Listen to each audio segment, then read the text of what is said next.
এজন বেয়া মানুহৰ দেহত এইকেইটা লক্ষণ দেখিবলৈ পোৱা যায়।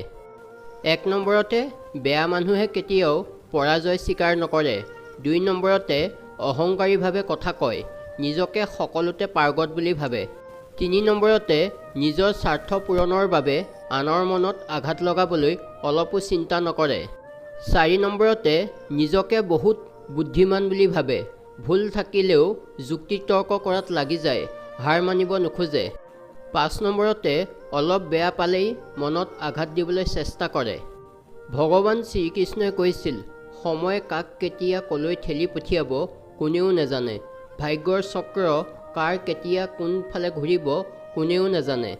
কিয়নো কয়লাও এটা নিৰ্দিষ্ট সময়ত হীৰালৈ পৰিৱৰ্তন হৈ যায়।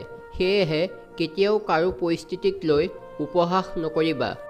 কাৰোবাক বেকাৰ বুলি কোৱাৰ আগতে এবাৰ ভাবক, গাঁৱৰ বেকাৰকেইটা নহ'লে ৰাসখন কৰা মানুহ নাই। গাঁৱৰ বেকাৰকেইটাই লয় গাঁৱৰ ভাওনাখনৰ ভাও। গাঁৱৰ বেকাৰকেইটা নহ'লে গাঁৱৰ বিহুখন পাতোতা কোনো নাই। বেকাৰকেইটা নহ'লে উৰুকাৰ ভোজ ভাতো নহয়। গাঁৱৰ সেই বেকাৰকেইটাই বিয়া সবাহত গৃহস্থক সহায় কৰে। বেকাৰকেইটা নহ'লে ৰাইজৰ নহয় কোনো ৰাজহুৱা কাম।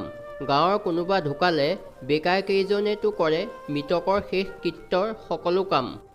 চহৰত চাকৰি কৰা সকলে কেৱল চিঞৰে, পৰম্পৰা ৰক্ষা কৰিব লাগে, কিন্তু পৰম্পৰা ৰক্ষা কৰে কেৱল গাঁৱৰ সেই বেকাৰকেইটাই। তাৰ পিছতো আপুনি তেওঁলোকক বেকাৰ বুলিবলৈ মন যায়নে? দৰাচলতে সেই বেকাৰকেইটাৰ বাবেই গাঁওখন ৰজনজনাই আছে, গাঁওখন জীপাল হৈ আছে। ধন্যবাদ।